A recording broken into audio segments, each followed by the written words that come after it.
If I give a shit about what someone else thinks about me, I'm disempowering myself, empowering them, and allowing them to impact how I feel about myself.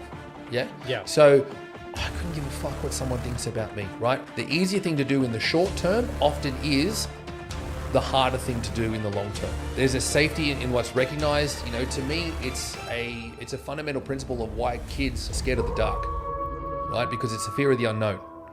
People are scared of death, which is why religion is kind of so powerful for a lot of people, because it provides an answer to the biggest unknown, which is what happens after we pass away. How do you best come back to self and recharge the batteries and prioritise you so you can be your best self for your clients, for your partner, friends, whatever? I'm very narcissistic. Me giving energy to other people is only because it feeds back to me. No, I'm joking. Selfishness to me gets too much of a negative spin because people look at it in a very simplistic way, too reductive of a perspective towards selfishness. If someone says no regrets, I have 0 regrets.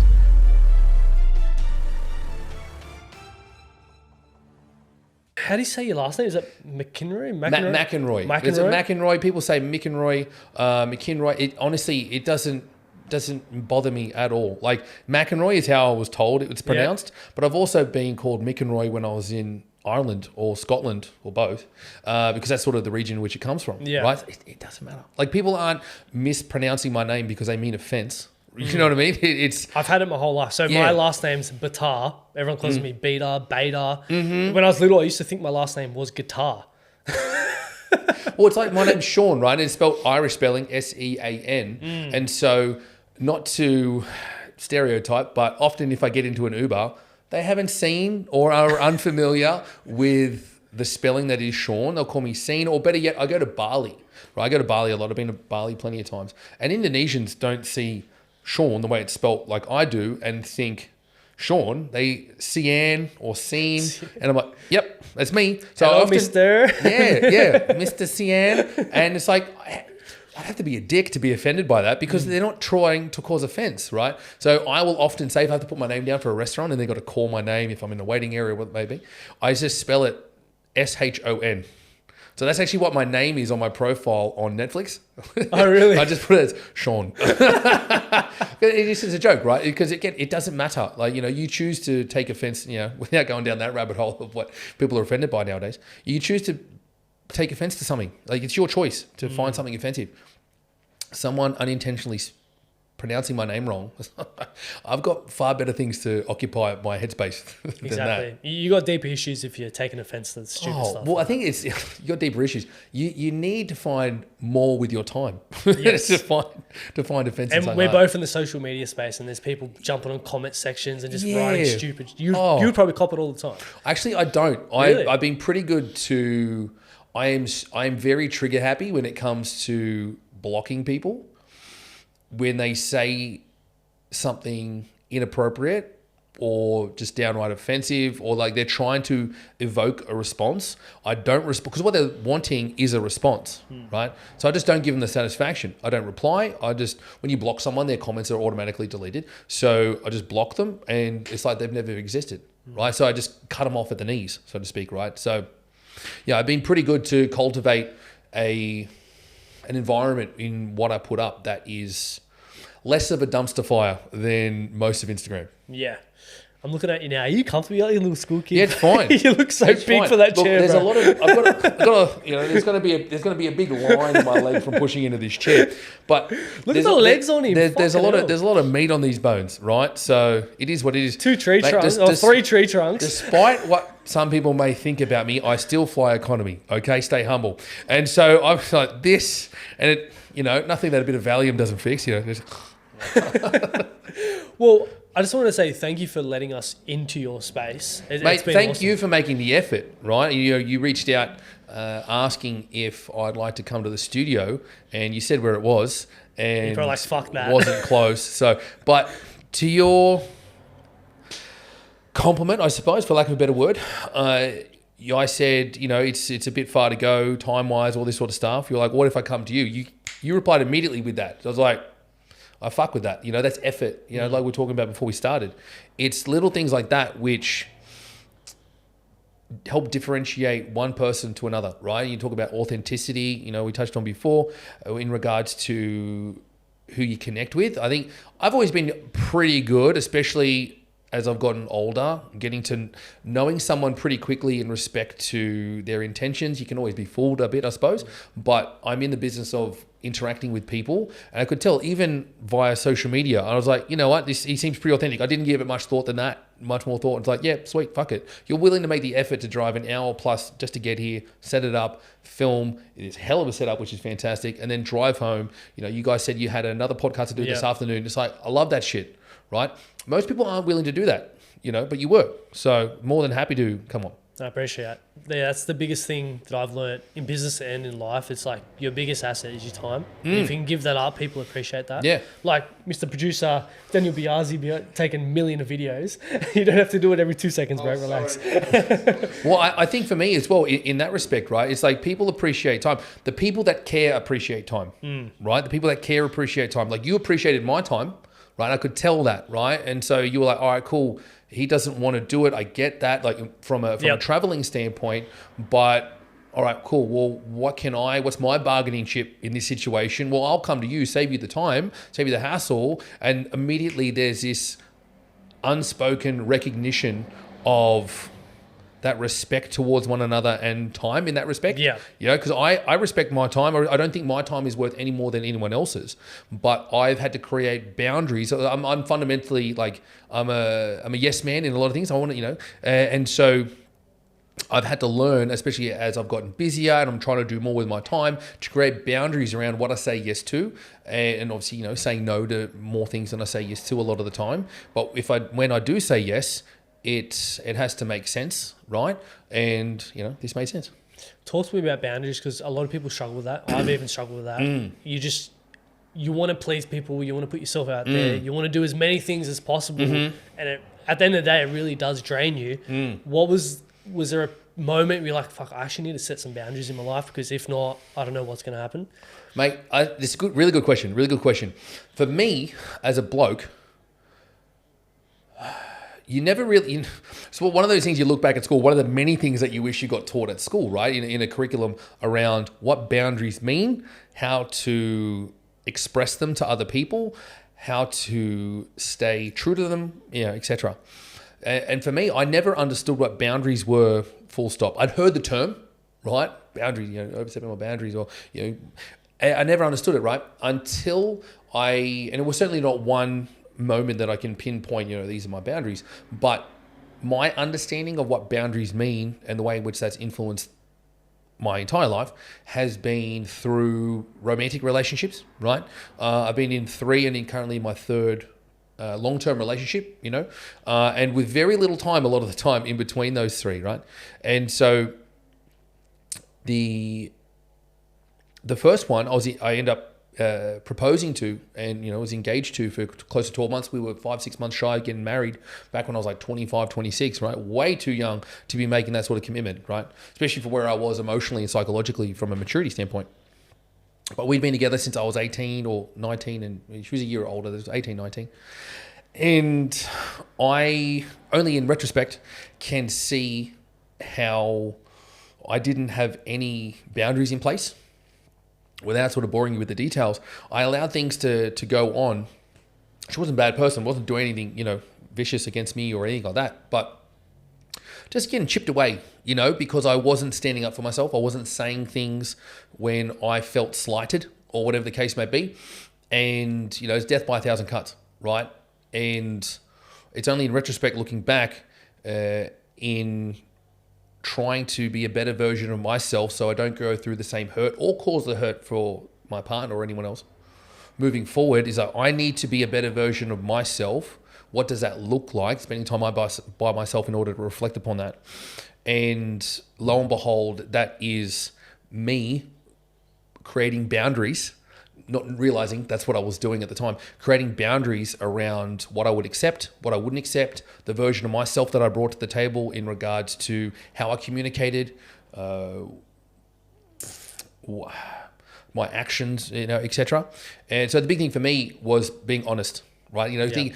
People allow boundaries to be overstepped. One, because they haven't set boundaries in the first place. But why aren't people setting boundaries? It's because they haven't had enough time by themselves to have an honest conversation to determine what their values are, what they accept and expect of other people and their interactions with other people, whether it be friends, whether it be a romantic partner, whether it be business partners and things like that. And you're not going to understand this shit until you go through some learning processes, which is often a relationship which doesn't work out, maybe another one that doesn't work out. And fast forward to where I am now, in a fantastic relationship with my current partner, because of the lack of boundaries, poor communication, and everything that has allowed to flourish now, because I don't want to have the same feelings that I had in the past, right? I don't want to feel shit. I don't want to make someone else feel shit. I want to ensure that because I talk a lot of shit with my partner, right? My favorite thing to do is pick on her. But it's all in good fun, right? And it's like, with that, there's going to be some boundaries crossed a little, sometimes. And it's never the intention to do so, but doesn't mean I didn't hurt her feelings, right? Trying to be funny or trying to be silly, right? And if it does, she'll let me know and be like, I didn't appreciate that. I'll apologize. I'll own it and be like, I didn't mean that. She knows I didn't mean it. Water under a bridge, right? Whereas in the past, in that similar sort of maybe, kind of dynamic either way, first relationship, those sort of instances may happen and, I don't own it. I might apologize, but I don't mean it, and I swallow it, push it down, and I feel slighted or whatever the case may be. And I've just sort of grown from that, right? And so the way in which sort of that has allowed me to look at boundaries outside of the personal relationship space or romantic relationship space is sort of saying no to friends. I don't want to go do that because, I know what that's going to lead to. And I've done plenty of that in my life at, 3 a.m. around some random person's kitchen table or whatever the case may be. I find myself saying yes to things or no to things based on a more positively driven focus in my life, right? And I think you're only going to learn how to create boundaries through retrospectively looking back and assessing whether or not the decisions that you made and ultimately the position you have found yourself in on the back of those decisions are actually where you want to be. When you say yes to someone, are you actually saying yes because you want to do it? Or do you feel like you're just saying yes to it because you feel like that's what they want to hear, right? Because people that actually give a shit about you won't care about you saying no to something, friend's birthday or whatever, because you've got something that you want to prioritize or whatever the case may be. You can't do it, all right? Cool. You don't want to. That's fair. You've got free will. You do what the fuck you want. If they care that much, they're probably not someone that it's very exposing. It's probably not someone that is going to be hanging around for too long anyway, as you find a sense of certainty as to who you are and your boundaries. And if they do fuck with that, you know that they will be, right? So it can be very determining as to the type of people that you have around you after that, as soon as you start to sort of set those boundaries. So it may seem as a short-term negative in respect to people falling away and those relationships aren't there anymore. But, the silver lining is that if your relationship with that person was that fragile that they can't see the value in you prioritizing you and your choices, then it's probably not someone you want in your life too much anyway. Yeah, when it comes to boundaries for me, the biggest thing that I struggled with was I wanted to avoid conflict. I'm not someone that likes conflict, so I would say yes to things just to avoid that, confrontation of, hey, come out and do this. I don't really want to do it, but I'll do it anyway just to avoid, even though it probably wouldn't even turn into anything. It was just in my head. I would create this scenario of, what are they going to say if I say no to this? But the biggest thing for me was every time I say yes to someone else, I'm saying no to myself.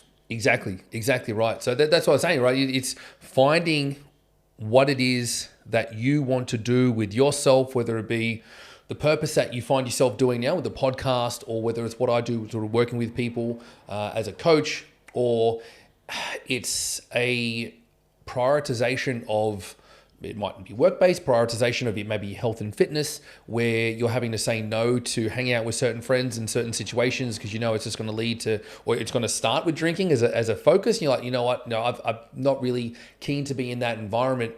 And you need to say no to these things in order to say, as you say, to say yes to you. But I think it's hard to do that when you have a limited sense of who you are. You haven't spent any real time introspectively unpacking who you are, what it is you want, what makes you tick. And I find the only way in which to do that is to spend time by yourself, right? And a bit of relationship heartbreak, heartache, poor decisions certainly helps with that, It's because just life experience. exactly, right? It really pushes it into your face. Or it can do, whether you identify it and work on it or not. It hurts because you got to sit with these feelings. For myself, just speaking from personal experience, having these feelings, which really fucking sucked, allowed me to sort of unpack why these occurred. What do I need to do in order to change my actions so they don't occur moving forward? Because that pain was caused because of my actions or inactions. Taking no action is, in part taking an action, right? You're making a decision not to do anything, which was an issue I was having a lot of the time. Essentially saying yes, being passive, just going along with things when I shouldn't have been, instead of prioritizing myself. And it's looking at that and telling yourself, I don't want to feel like this ever again. What do I need to do in order to make that change? And not everyone goes through that, unfortunately. I feel very fortunate and grateful through having been in shit situations where I've sat with those feelings for long enough to go through a process of finding myself, so I don't feel those things again. We speak about awareness and action. A lot of men, a lot of people out there have awareness of, all right, I'm not happy within my life. I'm feeling all these emotions that I don't want to feel each and every day, yet we're not taking action on it. Mm-hmm. And action is what's going to get us from point A to point B. We're just so stuck in our head of, I feel like a lot of the time it's like the fear of the unknown. Mm-hmm. We stay in this comfort zone, but it's not really comfortable in a way. It's like a weird, fucked up place that we're living, and we just keep coming back to it each and every day. And then we get to like 30, 40, and we're like, what the fuck are we doing? I've had this thought lately. I'm 27, so I'm nearly 30, and I'm like, fuck, 30 years old. And yes, I'm building this business and the podcast, and I'm transitioning out of, my day job into this, which is great. But I still even sit with myself and like, fuck, am I taking enough action? Like, I know I have the awareness of where I need to go, but for me, I still go back to my comfort zone sometimes. I feel like it's a natural thing as humans. We like that safety. There's a safety net in what is known. Exactly, I agree with everything you just said, right? There's a safety in what's recognized. To me, it's a fundamental principle of why kids or people in general are scared of the dark, right? Because it's a fear of the unknown. People are scared of death, which is why religion is kind of so powerful for a lot of people, because it provides an answer to the biggest unknown, which is what happens after we pass away, right? And that is, at least a key part, without going down that rabbit hole, as to why religion has always been around. It's so strong and so powerful across the globe, because it provides people with an answer to a fundamentally anxiety-inducing headspace of like what's on the other side. And thinking about it in more tangible terms, right? Why did I stay in a relationship that I shouldn't have? I said got engaged, I shouldn't have. I should have ended that years prior, but I did because it was the easier thing to do. The easier thing to do in the short term often is the harder thing to do in the long term, right? Making that short-term decision to, oh yeah, okay, well, she's not a bad person, or the job's not that bad, or, that my friend's not that much of a dickhead, whatever the case may be. It's easier to say yes and remain relatively passive, relatively placid with your interactions, because sticking up for yourself. Maybe your friend isn't actually that nice of a person, or maybe your relationship has run its course, or your job isn't that good. You deserve better. It's more difficult because there is a level of commitment to an unknown experience, something on the other side of that can scare the shit out of you, right? But something that sat with me for a long time now, on the back end of my uncle passing away, very, hit his head on the concrete and died. Really? Yeah. And Friday night, tripped getting out of a taxi, hit his head on the concrete. They pulled the plug in on Tuesday. He never woke up again. Right? How recent was that? 2018. Okay. 2018. So that sat with me for a long time. So I was very close with my uncle. I loved him to death. And, silver lining, I'm a very, glass half full kind of guy. So silver lining for me to that is, well, tomorrow isn't promised, is a saying that has sat with me for a long time. There's the old cliche of you could get hit by a bus tomorrow. Well, tomorrow isn't promised. And so it's a matter of why do something or accept something that have an honest conversation with yourself, like I touched on before, have an honest conversation with yourself. Is this actually, to use a more commonly used phrase, is this serving you, right? To what degree is this serving you, if at all? Or are you, to what you were saying before, are you just saying yes because it's going to make someone else happy or whatever? You're sacrificing your own happiness, your own contentment in order to please someone else. And more often than not, they don't appreciate it, right? There's a difference between having a commitment to a partner, as an example, where there is a reciprocal give and take of commitment and sacrifice and whatnot for, the unit that you've created together. But if you are consistently and by default saying yes to other people without giving yourself the time to think about, is this actually what I want, or is this a good decision for me? Am I just sacrificing so much of me, then you're just going to get chipped away. The phrase I like to use is death by 1,000 cuts, right? You eventually bleed to death, but you don't know it, right? It just happens slowly over time, right? So I think a lot of people find themselves in that situation. That's why I speak so sternly about that, because that was me for the longest time. And so I feel so, I don't know if vindicated is the right word, that I come out the other side feeling very empowered to never feel those things before. So you put me on a podcast and ask me questions aligned with this, I'll talk all day about it. Yeah. I'm curious, who were you before this kind of shift? Because you mentioned, the next day's not promised. Mm-hmm. And a big thing that shifted for me was I did a podcast earlier this year. His name's Ahmed Harachi. I don't know if you follow him or not, but he works with dead people every day. Goddamn. He buries people. He gets them from the hospital. He's Muslim, so that they wash them, they wrap them, and then they bury them in the ground. Ah, gotcha. So from babies all up to like 90-year-olds, he's working with all that every day. And that podcast was a real eye-opener to me of, life is not promised. We don't know when it could end.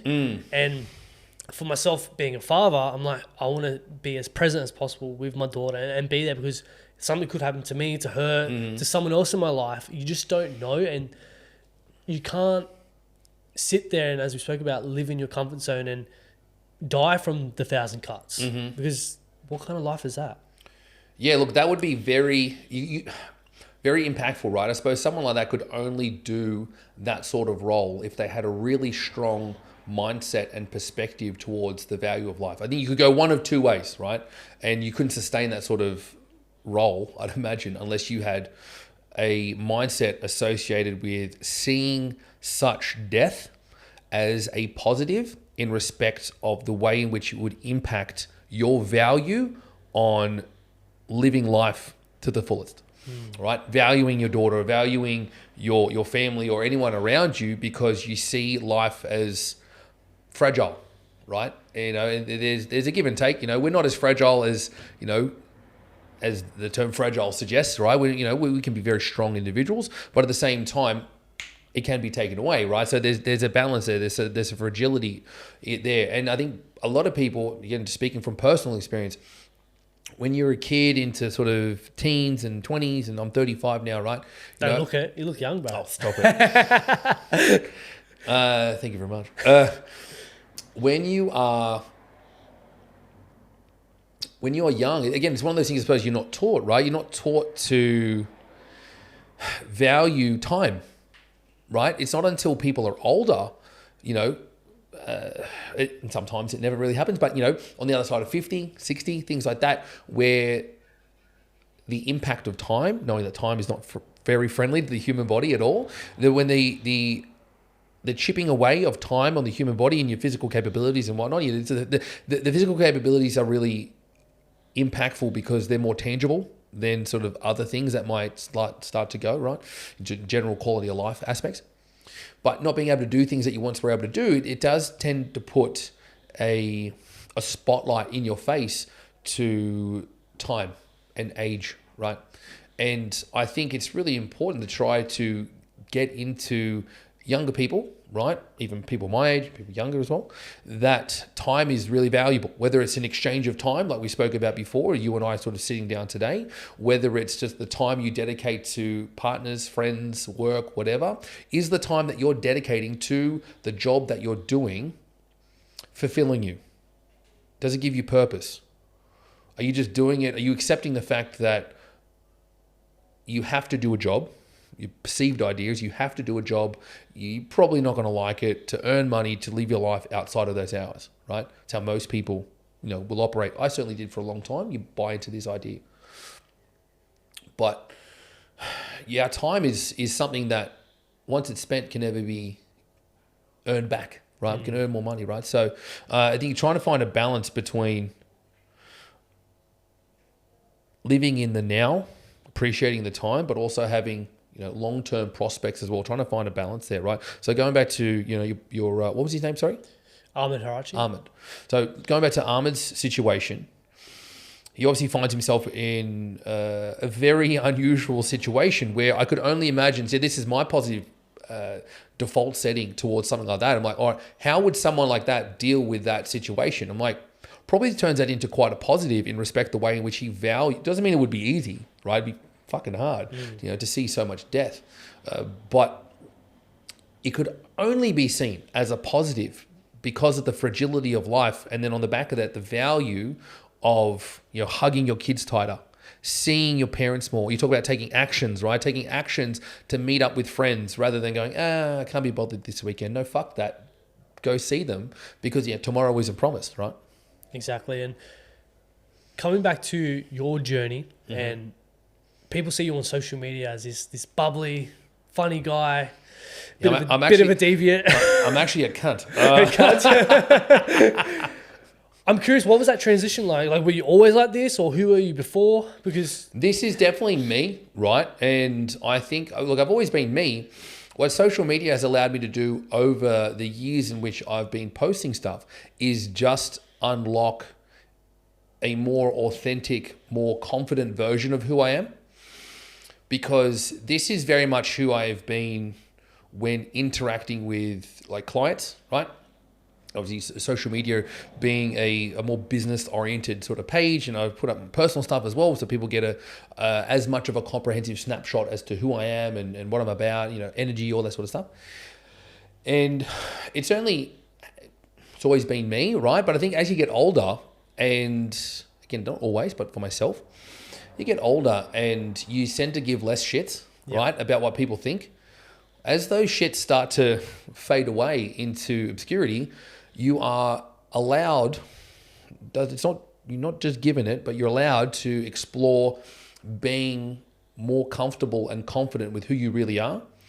And I own everything about myself, whether it be a mama's boy, whether it be, I said before about like loving being Little Spoon. It's the best. You know, it's things like this, right? And you know, I'm a very confident person, very confident in who I am because of the less shits or the fucks that I give nowadays. And why, for me, it's like if I give a shit about what someone else thinks about me, I'm disempowering myself, empowering them, and allowing them to impact how I feel about myself. Yeah? Yeah. So I couldn't give a fuck what someone thinks about me, right? I think, I'll take a step back. I care about the opinions to a degree, of the people in which I care about, right? So people within, a relatively small circle of friends and family and things like this. But I always act in such a way that is in respect to those people.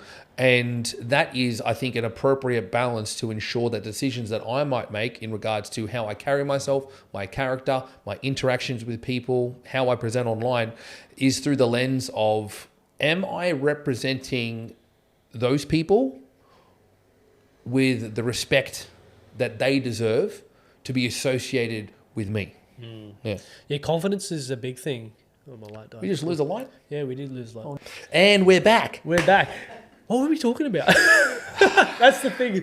Talking about me, it's my favorite topic. No, we're talking about confidence. Yes, my favorite topic. This guy, the most confident man in this room. The biggest thing I struggled with was confidence. For me, I was a very anxious kid. Mm-hmm. You may or may not pick it, but if you were to have a conversation with me 5 years before I even started this podcast, I wouldn't be able to string a sentence together. I'd be very in my head. It was the point where, I've explained this a few times, anxiety got really bad for me where I'd make myself physically sick so I didn't have to kind of go out of my comfort zone. I was very much in my comfort. Where do you think that comes from? Or can you sort of pinpoint where that stems from? There's a couple of points. I think from my upbringing, being put down from family members of, you're not really good enough. Really? Yeah. Where do you sit amongst brothers and sisters? I'm the oldest, so You're the I have oldest. a younger brother. Yeah, so I suppose I've only got an older sister, right? And I'm the favourite. So trust me, she'll tell you. Did you find being the eldest, was there an example that you felt like you had to set, there was an example that you had to be set that was pushed upon you, or? Yeah, to give context, I never had a strong relationship with my dad. Mm-hmm. Dad was always in my life. I love my dad. Mm-hmm. But it was always my dad and my brother, me and my mum. I'm a big mummy's boy, just like yourself. Hey, I knew I liked you. So, how do I put this? I wasn't treated differently, but in a way I never felt comfortable around my dad. I never felt good enough. And just little things he would kind of say.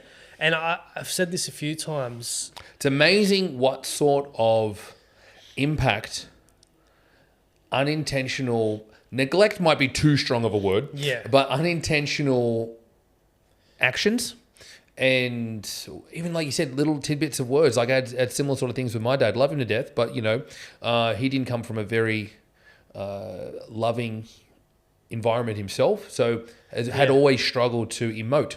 Yeah, as my a dad's father. not really emotionally available. He was out on the streets from 12 and built a business, and it was he's done well for himself, but he was never really emotionally there. Yes, which was hard to connect with him. And as I said, he has a strong relationship with my brother because they're the same. Sure. So I was kind of an outcast. Always looking for approval. Yeah, man, I did so. I get that. So he has a background in fighting. So he was Muay Thai, everything like that. So I did karate and stuff as a kid to try and, hey, Dad, are you proud of me? I did all these different things. I get that. And it's actually a really challenging point in my life now because. So we have a family business and that's what I'm working in and that's what I'm trying to transition out of. And he doesn't quite understand or see what I'm doing. So that's a big challenging thing too. And when I'm around that, I was speaking to Daniel, I was I feel like a little boy when I'm working, but when I come out here, I feel like a man because I'm in my purpose. I'm doing something that I really enjoy and I feel confident in what I'm doing. Yet when I'm in that environment, I don't. Well, it's good that you've identified that, right? Because you'll always be your father's son and your mother's little boy, as I am, right? And I like that around being my mum, right? In that respect, right? Because it's a reciprocal dynamic there. We both really enjoy each other's time. I enjoy time with my dad to the point now where I know he isn't the emotional individual that I am. So I go out of my way almost to make him feel uncomfortable. He doesn't feel uncomfortable. I know he likes it. He just struggles. I'll give him a big hug. He's bald. I'll kiss him on his bald head. All this sort of stuff. He's hey. And it's it's like me going that extra mile to try to squash, I suppose, a lack of emotional connection as a kid and be like, fuck it. We are not here long enough in order to have a his unfortunate, no fault of his own, his unfortunate situation with a mother that wasn't very maternal and all this sort of stuff, which then, moved into his lack of emotional capacity and all this sort of stuff. Like, I'm very emotionally attuned to who I am, and that's why I sort of make those extra efforts. So they said with yourself, right? I think it sounds like you need to get out of that situation, right? Because if, for myself, with my mum, for instance, it's great. I enjoy it. Sounds like you with your mum is probably much the same. Yep. You probably really like having that mother-son dynamic, and you'll always be a little boy, which is lovely, right? It's lovely. But if the dynamic in which you share with your father is consistently the same as it was when you were a kid and you're looking for approval, it's like you have obviously grown leaps and bounds beyond that version of yourself, but you are trapped in that dynamic, in that environment, right? Yeah. So you need to get out of it, right? And talk about boundaries. It's something that is going to be hard, but again, like I said before, the harder thing to do now is what's going to be more beneficial and easier long term. The easy thing now is to sort of just keep copping it, right? Keep copping it now. Makes it harder long term. Eventually what that leads to is resentment in the relationship between you and your dad, because you hate him, or at least resent him, or there's this animosity there, whether you voice it or not. You're going to act on that because you feel that he's responsible for keeping you trapped in an environment that you have the power in which to get out of. Yeah. I used to have a massive level of I resentment. moonlight as a therapist, by the way, just in case It you're is. It's a wondering. therapy session. Yeah, I used to have a lot of resentment towards my dad, and until I started doing a lot of inner work on myself. And a big thing for me, and I'll tell this story 100th time. I think I haven't heard it, so go on. I tell it to every guest because this same kind of conversation comes up. That's good. Again, that's why I talk the way I do, right? Because and I talk with conviction about it, because I'm using my own personal experiences, because I've been in a position of not having been that level of honest, first and foremost, with myself, and thus you can't be honest with other people and your interactions and be authentically yourself if you're not honest with yourself first and foremost, right? Which is, why I am, big reason, talk about confidence to go full circle, why I am as confident as I am, because I don't give fucks, I own my shit. And then from a standpoint of sharing that with other people, you see, whether we're talking on a podcast or more organically, sort of in whatever the case may be, and talking with friends, and like, oh yeah, I've had the similar sort of situations and blah, blah, blah. And it's like, it feels really good. I'm sure you've had this a lot, right? It feels really good in order to open up and share with other guys. And they're like, oh, you know what? I've had these things before. I thought I was the only one. Right? And it's like, oh, and you start to talk about it more. The more you talk about it, the more you connect with people, and the more you're like, oh, okay, this actually feels really good in order to get it off my chest and be honest. Exactly. And that's what I love about podcasting. And I say this all the time. Vulnerability breeds vulnerability. If I open up, it's going to make you feel comfortable in opening up. Mate, that is almost my play when working with clients. If I'm trying to penetrate... Oh, come on. We're trying to be mature over here. I'm trying to penetrate a client's headspace. Get your mind out of the gutter. When it comes to having them feel comfortable in maybe a relatively uncomfortable or unfamiliar space that is a gym setting, I will not so much throw myself under the bus, but I will expose my own vulnerabilities to something that I organically did as a means to create trust and rapport with clients. And I would express situations that might be akin to what they had been experiencing or whatever, as a means to then show them, one, that they're not alone, two, they have a friend, in me and in my situation, and I am a far more confident version of myself because of the owning of that headspace and that situation. You can own it. If you own something, you can make changes to it, right? If you deflect or give power to other people and it's not my fault, or you don't take ownership of it, you can't fix things because you don't think it's your problem in the first place in order to fix. Yeah, the big thing's ownership, and tying that back into my story time. Once I started doing the inner work, and I went to this this workshop up on the Gold Coast, and was around like breath work and really diving deep into your life and everything like that. On the last day, we did this hour-long breath. Have you done much breath work before? No. No? Okay. Well, did this really long breath work, and towards the end, I started in a way hallucinating a bit. And I had this vision of I was a little boy and I grabbed someone's hand, and as I grabbed that person's hand, I shifted into the adult version of myself. looking in the eyes of my own dad. And in that moment, I'm like, Dad, I love you. I appreciate everything you've done, but this is my time to step out and become a man. Mm-hmm. And from that moment, as I mentioned before, I had a lot of resent and anger towards him. That moment, off my shoulders. It was filled with gratitude and love and respect for what he's done, not respecting all these actions and everything like that, but it gave me a better understanding of who he is and taking ownership of myself, because I could sit here and play victim and be like, oh, my dad was a cunt, all this kind of shit. Where's that going to get me? Not going to get me anywhere. So from that moment, taking accountability really shifted my mindset in having that love, that gratitude towards him. And I feel like as a lot of men, we get stuck in that victim mentality. Well, I don't think it's so much, I'm picking up what you're putting down, right? But I wouldn't necessarily say that's a victim mentality so much, but I think it's more so, you could say it might be just stubbornness. Yeah. Because men, there takes a level of emotional vulnerability that we have to go through in order to own being in a less than strong position as a man, right? And one of many things that we are not taught how to combat and deal with as we grow up is our emotions, right? We're taught mathematics and science and ancient history and all these sort of things. Well, we're not taught how to emotionally regulate how we interact with people, our parents, friends, potential girlfriends, boyfriends, partners, all this sort of stuff, right? We're not taught all this sort of stuff. We have to fuck around and find out for ourselves. And a lot of the time, it doesn't work out very well, right? And most people don't work this out. The value of being emotionally vulnerable, as we touched on before, is endless. It's endless. But I think you couldn't put it better in regards to needing to express to your old man that it's now your time to become a man.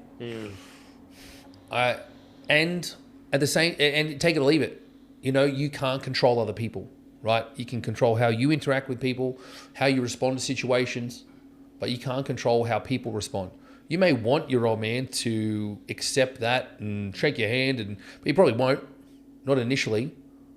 And if he doesn't long term, unfortunately, that's going to be his loss, right? You can do everything that you can to continue to express to him that what you're doing is for you, for your future, for your family, being a father, and in order for you to be the best example that you can be for, you just got one girl at the moment? Yeah. Maybe more. Best example that you can be for her as well as anyone else, that you need to be prioritizing yourself to then prioritize everyone else. And it's you're a different version of a man than he is. Doesn't mean you're any better or worse, right?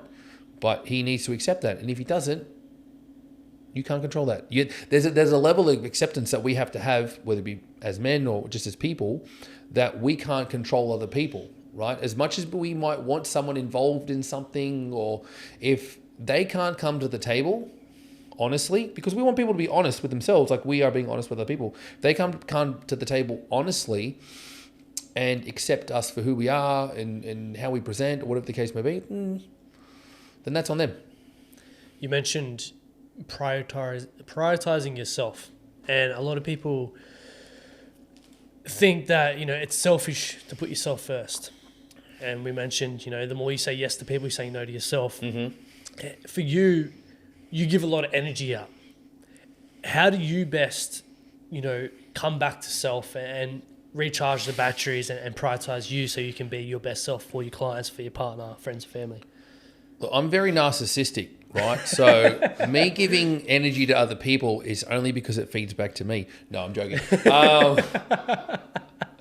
What selfishness to me gets too much of a negative spin, because people look at it from the standpoint of I'm being in a very simplistic way, too reductive of a perspective towards selfishness, in a sense that I'm hoarding, it was Halloween yesterday, right? I'm hoarding all this Halloween candy and not giving any to my brothers or sisters. I was like, you're being selfish, right? Not sharing it around, and like you would expect or hope them to do if the shoe was on the other foot, right? Being selfish.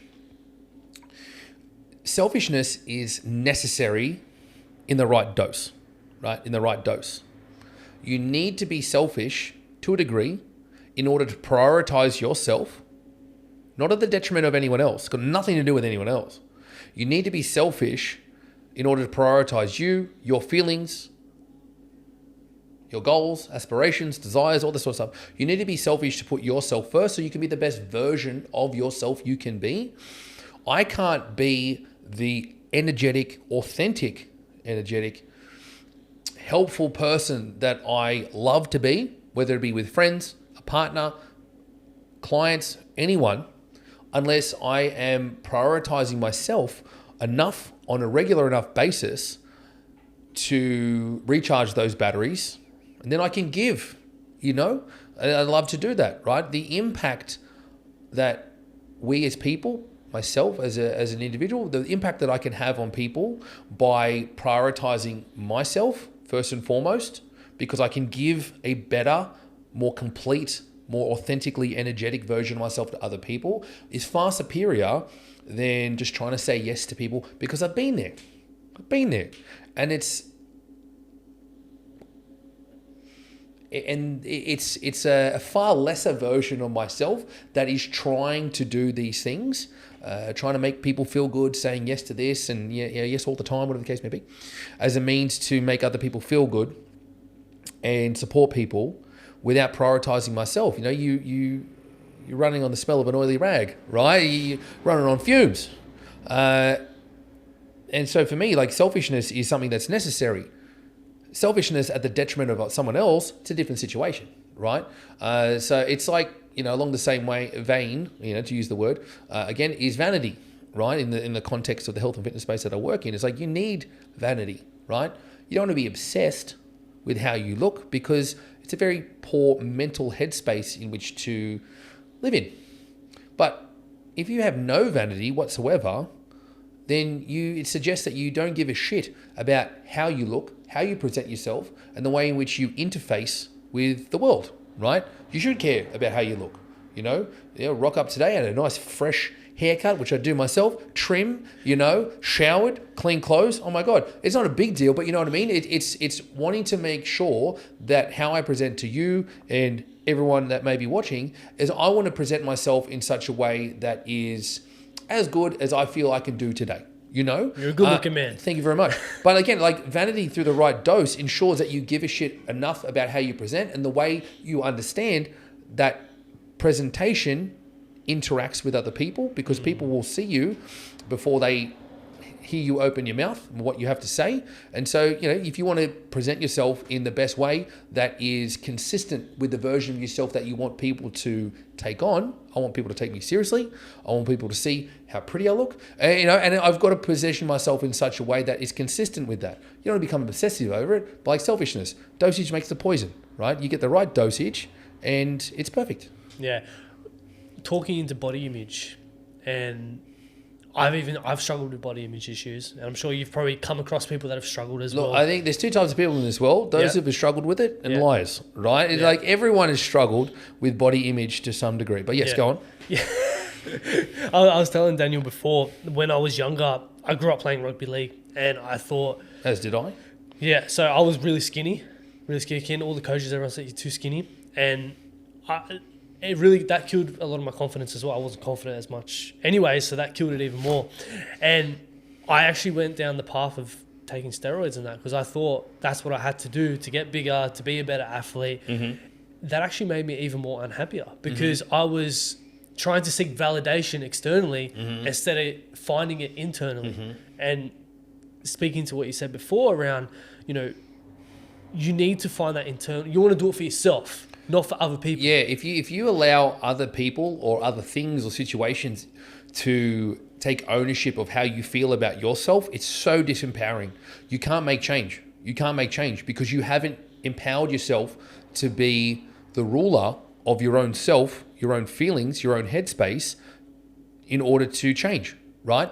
In order to make changes that are aligned with becoming a better version of yourself, whatever that may mean in any capacity, you need to own your shit. You need to empower yourself and not allow other people to take that away from you, right? And it's hard. A lot of people unfortunately, never discover that.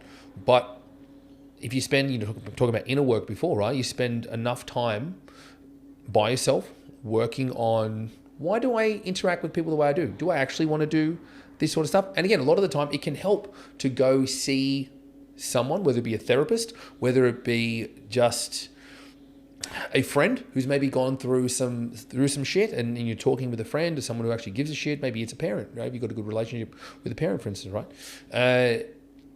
As a means to help get more of a objective perspective with the right emotional support in order to help understand how to go through sort of inner work and how to go through that, right? I certainly didn't, but I suppose I was just too stubborn. And there's nothing quite like the emotional heartbreak and the hurt that you cause yourself as well as other people, for me at least anyway, to really light a fire up my ass and be like, I do not want to feel that again.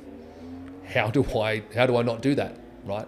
But a lot of people won't allow themselves to feel shit for a long enough period of time to go through these processes, to go through the other side, and then not feel a shit ever again.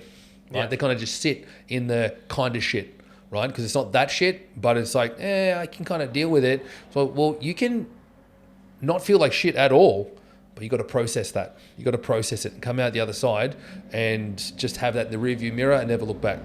Was there ever a point where there was a real dark patch within your life and that was a pivotal moment that lit the fire up your ass? My breakdown, the breakdown of my relationship where I said I was engaged, yep. Right? I was always a very happy person, but I was handing out save the dates for my wedding and I felt empty. I didn't feel happy. I didn't feel sad. I didn't feel angry. I felt empty. And so for me, who is a very happy, individual, it felt very odd to sit with those feelings because for the longest time, I knew that relationship didn't have the legs. It was also my first relationship. So I had no reference and no emotional capacity to understand how to process these feelings. So I'm just feeling these things that I'd never felt before, which were not very nice, and you can squash them down for years until I got to the point where I was numb. And I remember it fucking burned into my retinas, and it just had nothing. But I'm presenting that I'm happy, I'm cheerful, and it was just daggers in me because I'm being so dishonest with myself. If I hadn't allowed that relationship to get to such an extent where I had lied to myself for years about how I felt, I wouldn't be the person I am today. People talk about regretting this, or some people say no regrets. I have zero regrets. I wouldn't be the amazing, good-looking version of myself that I am unless I went through that sort of stuff, right? And you have to look at life that way. And it's the cliche of you can't cry over spilt milk. What's happened has happened. How you choose to deal with it is up to you. Are you going to clean that milk up, or are you going to cry and carry on because it's been spilt? Pull your socks up and keep going, right? Deal with it because that shit needs to be dealt with. But the hurt that I caused myself and her in the situation was completely preventable had I been honest with myself far earlier, and I knew I was lying to myself. I knew it. But the easier thing to do was to continue the status quo until it got to the point where I felt numb. And I thought to myself, there is no way in the world I can write vows in this wedding and stand up there in front of my friends and family and pretend that I have feelings that I don't for someone who hasn't done anything wrong, but we've grown apart from, but I've just been lying to myself for the longest period of time, right? I didn't recognize myself anymore. I was no longer the version of myself that I attached to my authentic self, right? Without unpacking it like that at the time, right? But this isn't me. This isn't me. And it's so difficult for me to unpack that at the time. Emotionally immature. But that's why I speak with such conviction about it now, because if I can connect with anyone and help them as a version of myself in the past, maybe be a little bit more introspective, think about the interactions that they have, the relationships that they have, personal, business, romantic, whatever, and allow them to be a little bit more honest with themselves as an extension of that, honest with everyone around them. The initial hurt will suck, but it will benefit everyone in the long term. You need to go through that, right? So that's probably the darkest, I suppose. It wasn't that dark in the context of how other people might deem dark. It was more formative, transformative, right? It certainly sucked a lot. I didn't deal with it the best way, going out, partying, drinking, doing drugs, all that sort of stuff. That's how my friends were trying to help me. It came from a good place, but, wasn't the best. And yeah, it was something that, again, really transformed who I am. And again, I don't regret it at all, right? Because, again, what's regret? It's like, well, why look back and look at something that has happened that has been turned into a huge positive? Look back and regret it, because if I hadn't gone through that, I wouldn't be who I am today. And apart from maybe my mum, no one loves me more than me. I love that. You need to love yourself, right? Absolutely. How do you expect other people to love you if you don't love yourself? Exactly. And you can't pour from an empty cup as well. If there's no love there, how you I expect love a good cliche. I love a good saying, and that's one of them. Yes. What are some of your favorite cliches? Oh, look, I don't have any of this like ready to go, but in conversation they just flow.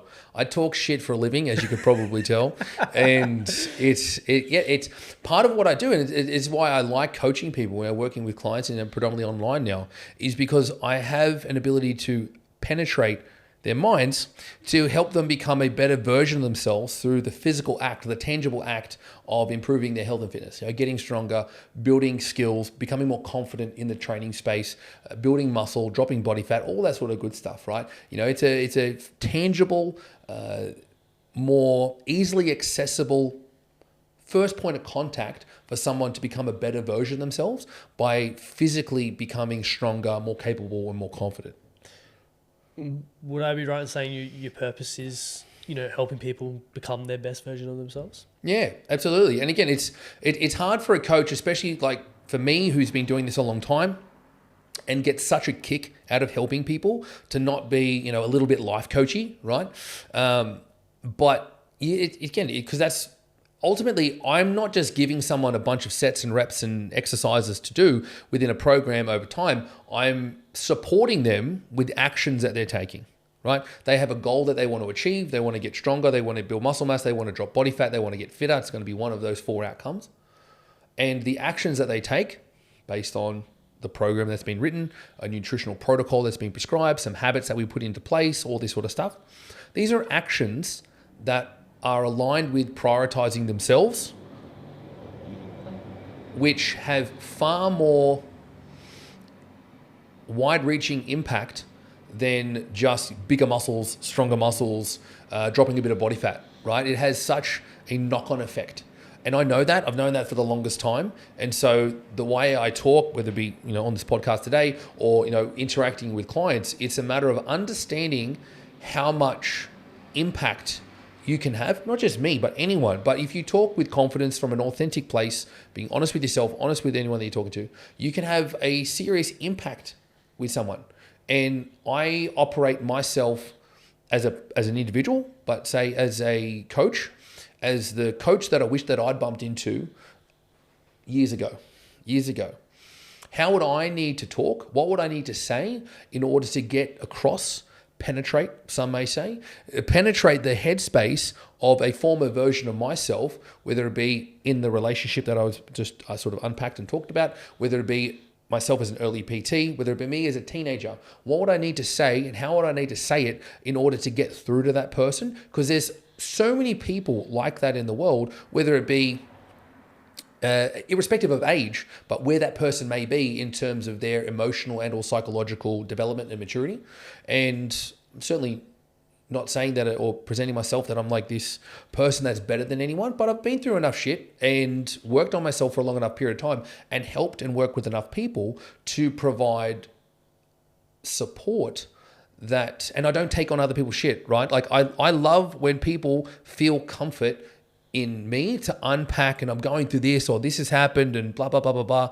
And so, and some people feel that they don't want to burden other people with their problems. I'm like, bring it on, right?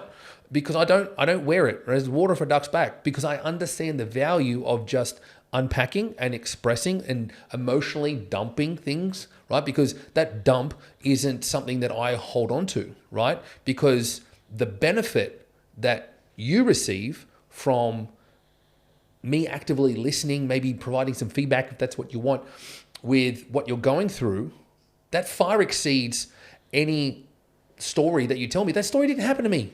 Why? How selfish and narcissistic would I have to be to take on, empathetic, some may say? No, you're making it about you. It's not about me. Now, you've gone through some shit. The least that I could do as someone who gives a shit about you is to listen to what you've gone through. If you want some advice, I'll provide some. If not, I'll just listen. And you know that you can confide in me if and when these things continue to occur. And from a training standpoint, that's part of how I coach. I think that's how any good coach should be, because you're trying to help someone get stronger, get fitter, get leaner, build muscle, whatever it might be, to whatever capacity. But they're the ones taking the actions. But you need to be able to connect with that person in order to know how to coach that person. So they trust you, you build rapport. So they do the things that you want them to do, even though they might not want to do them, because they trust you and they know that you have their best interest at heart. Yeah, the biggest thing is connection. Even with podcasting, for me, it's a good podcast when I can really deeply connect with the person across from me. And, I feel that connection with you today, and I hope you feel the same with me. Yeah, likewise. And like you said, just to stop there, like you talk about vulnerability, right? Yeah. It's like there's such a reciprocal opening of the door, I think, when you are vulnerable with someone, and you've been vulnerable with me, and vice versa. And there is such a... So I've got two cats, right? Now they lay on their back and they show you their belly. They trust you. Yeah. Right. It's a fundamental instinct to protect themselves to not show their belly, right? So where they're most vulnerable. But once they trust you, they know you're not going to hurt them. They love it, right? Dogs are much the same, right? And so I think it's the same thing, right? If you show emotional vulnerability, I'm showing you my weak points. If you choose to stab me in the guts, all right, so to speak, then it's like, all right, cool. Well, it shows me your true colors and who you are. But if then, if I show you my belly and then you show me yours, then it's like, oh, cool. There's a shared trust and respect there. Yeah. And I see that with the content that you put out, and it must be so fulfilling working with people like Peter and is it Saya? Obviously your mum, she's a strong woman. She's stronger than me, stronger than Daniel here. She might be stronger than you. I don't know. Not even close. I get so many comments, people like on my own videos, and it's always the same jokes, right? People are like, oh, your mum could do 3 of those. I do one rep of something stupidly heavy. Your mum could do 3 of those. I'm like, no, she couldn't. I get it, but I'm like, there's 15 other people that have made that same shit joke. It's like, come on, man, I'm trying my best too. You don't have to shit on me to give my mum a pat on the back. Just give her a pat on the back. You know what I mean? Yeah. Exactly. But you're authentic and you treat them just like any other human. You put shit on them, the banter, and it brings them out of their shell, because for them, they may get treated differently in society, but they come here and fuck, I can just be myself. I can have fun. Yeah, well, for me, right, that's what I strive to do, because people are people at the end of the day. Everyone deserves to be treated with respect. Everyone wants to be treated just like everyone else, right? No one wants to be treated like they have a problem. Like they are a problem, right? Someone like Peter, who's got a peripheral neuropathy and cerebellar ataxia, which is a neurological combination of neurological conditions which affects him physically, right? Saya has cerebral palsy, and my mum, she's just my mum, right? But if you treat people, again, it's a cliche, you treat people how you wish to be treated, right? I think it's in the Bible, right? But I think, like, to me, that it's something that I'm not at all religious. Yeah, I was going to say, are you religious, man? Nah, not at all. I believe in science. I won't go down that rabbit hole. No, but for me, there's a lot of really good fundamental principles in religion that help frame society from a moral standpoint, right? And, treat people how you want to be treated. That's how my mum raised me, right? And if people don't treat you well or, with due respect, they're not worth your time, right? And so, but in the context of training people like Peter and Saya, for instance, right, who have, conditions who I hadn't dealt with prior to meeting those guys. I've treated working with Saya, about 12 months now. I'd never met someone with cerebral palsy prior to that. My understanding of cerebral palsy was probably based on, Wolf of Wall Street, when Jordan Belfort, played by Leonardo DiCaprio, took way too many Quaaludes and hit the cerebral palsy phase of inebriation, right? And it sort of makes light of that, right? And he's in a very inebriated state, right? I won't do the hand or voice gestures. That's too much. But, I'd never met someone with cerebral palsy. So my understanding of someone with cerebral palsy was, you tend to see the cerebral palsy first. So I think that's what most people tend to do when they don't have the opportunity in which to connect and know the person, right? And so one thing that I learned very quickly with Sai, because I know his parents, I just live down the road and I've seen him sort of come past every now and then, but obviously spending time with him, working with him in the gym, I got to connect with him as a young man. He's 20 years old, he's in theatre, right? He's a sort of actor in training, and you get to know a person like I do anyone else, right? And his, I wouldn't even say limitations, right? But his considerations as to what he can do, what he can't do, in my opinion, are no different to anyone else, right? And what I mean by that is everyone, absolutely everyone, will have a list, long or short, wide or skinny, in respect to what they can do, what they can't do, what they like, what they don't like. And that will impact the exercises we do, the extent to which we can push those exercises, the loads we can expect to use, the combination of exercises, the complexity. One thing that I learned with Saya, because of his cerebral palsy, what we sort of came to as a collective sort of way in which to describe how his neurological function was, it's like a CPU, so a processing unit that only has. I don't want to sort of talk shit about him, but he doesn't have necessarily the same processing power that I might, right? So, and I talk a lot and talk fast, right? And so especially when I'm excited or I'm trying to build an environment that is sort of enthusiastic in the gym, right? That's always what I've done. And I had to learn to speak slower, ensure that the words that I used, and not dumb things down, but just ensure that I was allowing his processing capacity to take on what I was saying. He wasn't, because he told me he had anxiety before and all this sort of stuff. And I'm like, all right, cool. I don't want to induce that, right? So, well, how can I, work with that? All right, cool. Well, just ensure that I'm going to create an environment that is going to be as supportive and conducive for him as possible. Ensure that when I'm talking about something and explaining something, I'm doing it at an appropriate speed. Again, I just learn. I become a better version of myself as a coach because I get to be exposed to someone who has a way of processing things that is different to someone else, right? And it just means that I have to think a little bit more, which is great because it sharpens my tools as a coach, because you become very, I wouldn't say complacent, but there can be a degree of complacency as to the way in which you talk about things a lot when you do talk about things a lot. And so, it's forced me to sharpen my tools, ensure that the version of myself that I bring to the table to help support him is as good as it can be, knowing that he is his own unique person, as Peter is, as if I was working with you, as I was working with anyone. Everyone's got their own set of individual considerations. Those considerations will impact what someone can do, but it's no different to anyone else, right? If I'm working with someone who is as experienced in training as I am, and they're as keen as I am, and they have, say I'm, cloned myself and I'm training myself, I'm still going to train that version of me through the same basic processing as I would someone like Saya or Peter, right? The reason being is that person, that version of me, has goals, they have experiences, they have likes or dislikes, they have individual considerations, positive and minus, that will influence my decision making around programming, around how I coach that person. I get to know a person. Is that person extroverted, introverted? How enthusiastic are they in the gym? What are their interests? Creating that trust, creating that rapport, getting to know a person is ultimately what allows you as a coach to create that connection. You talk about connection, create that connection in order for them to get the best out of their time. And that has very little to do with whether someone has cerebral palsy, whether someone has a missing limb, whether that someone is, 400 years old, or someone's in a wheelchair. Doesn't matter. Yeah.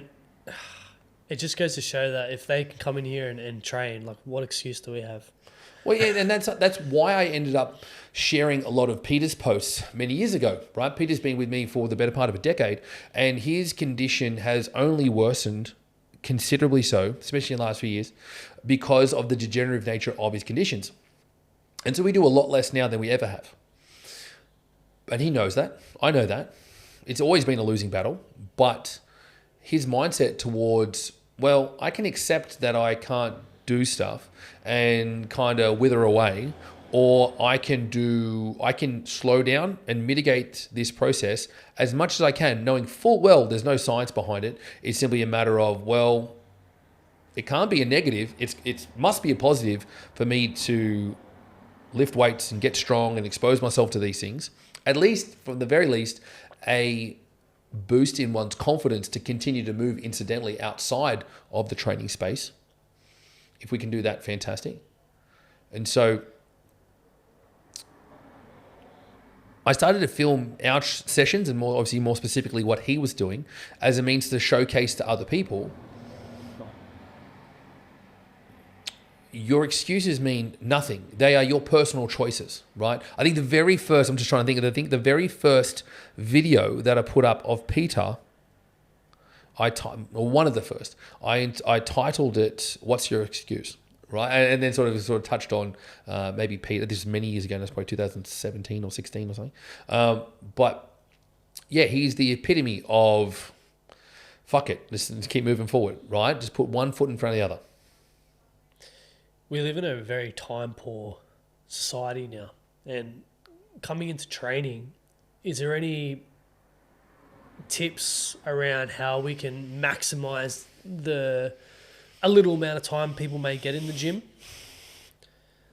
Again, that's a good question, right? We're talking about being selfish, prioritizing yourself, right? A lot of people say, I don't have time. Well, you do. You just don't manage it well enough, right? People have an expectation. Again, I just speak from experience because I used to believe I've done everything wrong you can do in the gym, right? Poor mindsets and actions and all that sort of stuff. People have an expectation or set a standard which is often too high based on their individual considerations, right? Like I just touched on with training Peter or Saya, I'm not going to try to get either one of them to squat with a barbell on their back because it's not going to be a good option in order to train their muscles and structures and get them effectively training, right? I'm going to choose exercises. I'm going to have options available that are going to be more conducive for their individual considerations, right? So if someone is time poor, maybe they have all of 3 30-minute sessions, 30-minute allotments that they could squeeze in training throughout the week. All right, cool. That's an extra 90 minutes more than if you go, I've got no time, right? You've got some time. You've got to make time. It's about utilizing the time the best you can. So because people will often ask me, or people will argue online, pointlessly, their own opinion about this is the best way to do this, or this is better than that, etc., etc. Ultimately, context is so very important when it comes to anything being better or the best or whatever the situation may be. Someone had asked me the other day, this was sort of somewhat fresh in my mind. Someone asked me the other day on a question box I put up on Instagram, something along the lines of, is training 2 whole body days in a row bad? Something to that effect. And my answer was, well, it's context dependent, because do you work 5 days a week and those days are 12, 14, 16 hours and or you got to look after kids and family, so there's absolutely zero chance for you to train on those days. And then you got 2 days, say the weekend, that you aren't working, and you can only train on those days. Well, you can't train 5 days a week, you can only train on the 2, and it makes more sense to me to put 2 whole body days on those 2 days, try to be as effective within that time as possible, because rather than doing like lower body and then upper body, I'm like, yeah, let's do 2 whole body. That's how I would do it. If that was the context, then it's perfect. It's not bad, it's perfect in my opinion. But is the context that you are maybe a uni student, or you have a little bit more time on your hands, you could train 7 days a week if you wanted to, you could train whatever day, and you have goals to grow muscle, or you have specific goals that you've outlined, then only training twice a week or 2 whole body days next to one another doesn't really make sense, right? Because you have the availability to do more, right? Or have it better aligned with your capabilities and your considerations, right? Why I say that is because context is really important. People look at what they want to do as the goals they want to achieve without context. They don't, whether it be not cutting themselves enough slack, or they set a bar of expectation too high relative to their individual personal considerations. If you've got a family, your job, kids, dog, fucking, you name it, you've got so many things pulling you this way and that way, you spread very thin. Well, what can you do? So they're having this sort of conversation with a client, or someone has a conversation with themselves, anyone listening, you have a conversation with yourself. It's a matter of, all right, well, what can I do? When do I have time? And look at that time. So I could train on the evening. Okay, you could. Late at night, put the kids to bed. All right, you could go do something. But what is the likelihood you're going to stick to that? Because a lot of people, a lot of the time, in those sort of situations, training late in the evening without any support, no coaching or anything like that to keep you accountable, you're relying on willpower, you're probably not going to do it, right? So you need adherence to any plan to underpin the success of that plan long term, right? Whether it be training, whether it be nutrition, whether it be a business plan, whether it be anything, right? You need adherence to the plan long enough to see it through.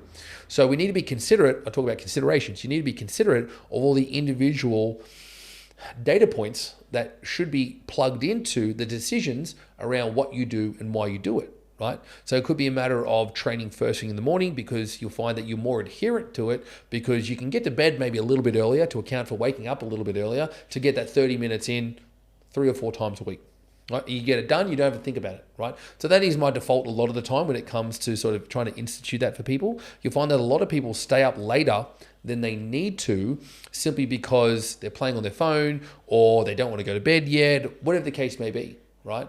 Well, what do you value more? Do you value scrolling on TikTok till the wee hour, whatever time it may be? Or do you value feeling better about yourself, not feeling like a slob or whatever, whatever might be triggering you as a negative experience that you want to sort of squash?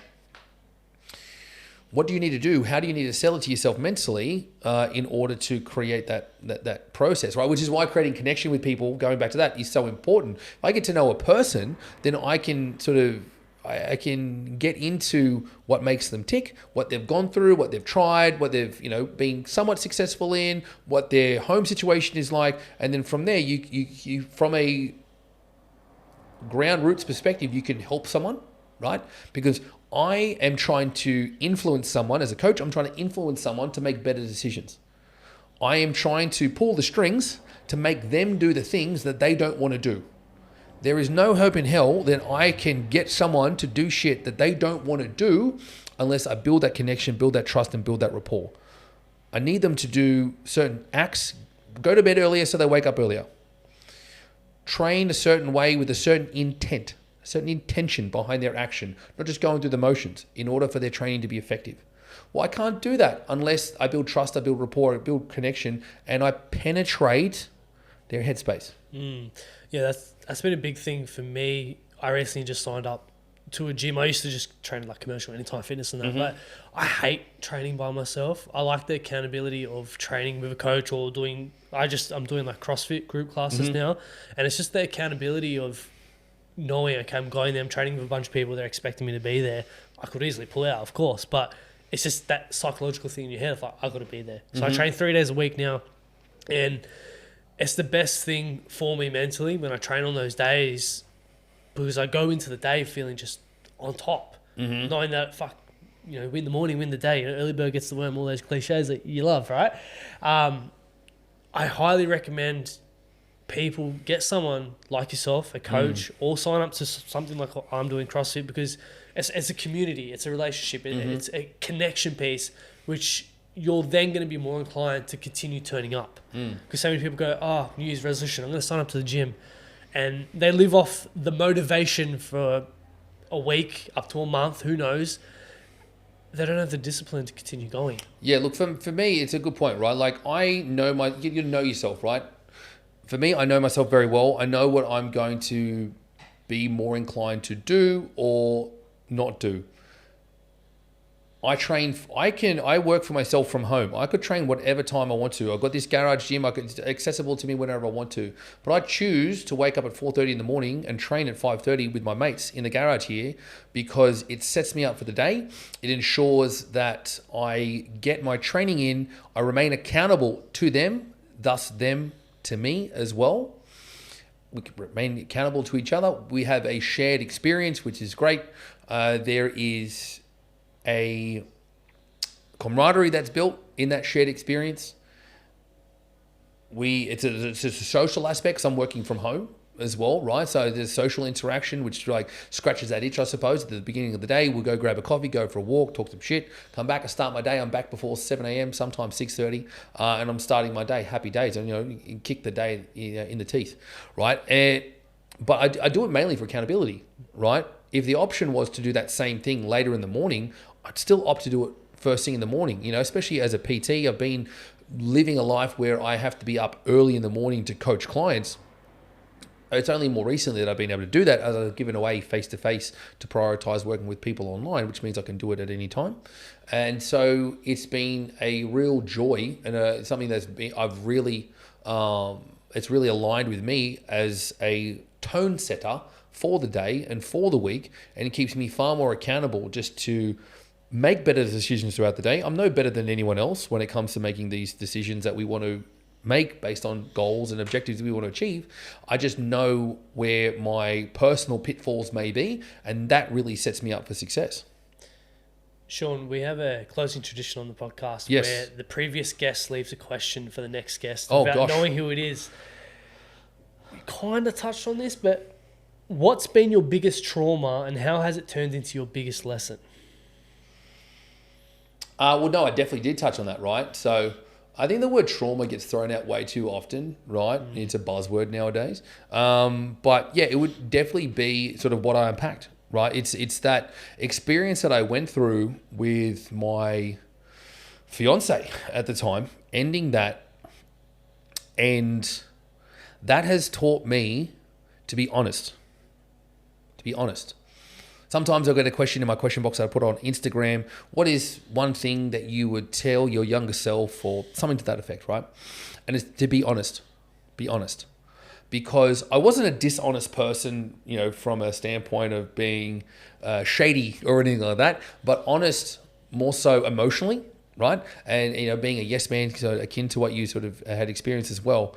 Saying yes to things that I knew that I didn't really want to do, but felt almost obligated to do as a means to either fit in, as a means to appease other people. And with that, I was slighting myself to either fit in or make someone else feel happy, whether a partner, whether a friend, whether anything, right?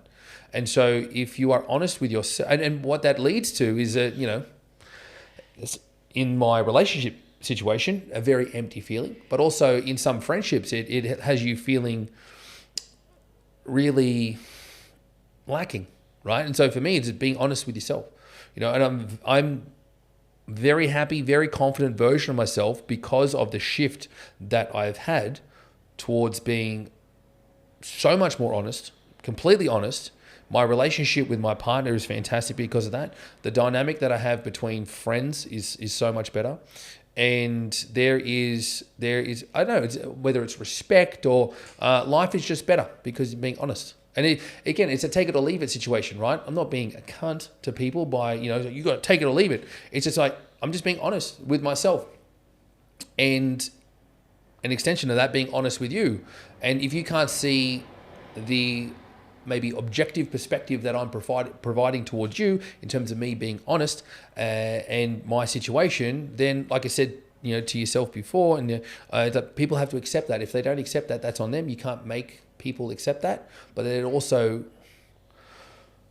it will determine whether or not that person sticks around or not, right? And so for me, I've like I said before, I've outside of my mum, no one loves me more than me, and that's because of the growth that I've experienced on the back of being honest. If people want to work with you or see the funny content that you put up, where's the best place to contact? On Instagram is the best place. Sean, Sean.Mcinroy, Mcinroy on Instagram. Very easy to find. You can't look at this beautiful face. You can DM me. That's fine. I see all my DMs. Whether I respond to you is a different question. So a lot of people take the piss, right? You reached out. We hadn't connected before. You sent me a message. And a lot of people I can tell pretty quickly whether there's, like I said before, there's an authenticity behind someone's actions when they're reaching out. Some people, in the context of asking for help online, I give plenty of time to people that I don't tell people that, about. People will ask me questions and training-wise. Don't flood my DMs, please. And if it's done with respect, and again, there's no set way in which someone has to ask a question, but some people are just very forward and almost there's a sense of entitlement that some people have. They feel because I put out this content online that like I somehow get paid from Instagram. You don't. You don't make money on Instagram directly. It's indirectly, FYI. And so people, I don't know, feel entitled for my time. And I can just tell that they don't respect where I'm coming from. And so I'm like, I just delete it, right? And so, yeah. If I haven't replied to your DM, I've seen it. Just deleted it. Well, definitely follow this man. And yeah, thank you once again. Thank you very much. Thank you for having me. It's been awesome for you to invite me here and set up. Mate, it's been fantastic. Like I said, like you from the jump were very authentic, very enthusiastic. I think that's what makes good people, right? You're authentically yourself. You're a very enthusiastic person. You're a very genuine person. And you, along with myself, want to... make the world a better place. That's a beautiful way to end it off, man. Definitely. Dude, thank you so much. Give me a hug, man. Thank you very much.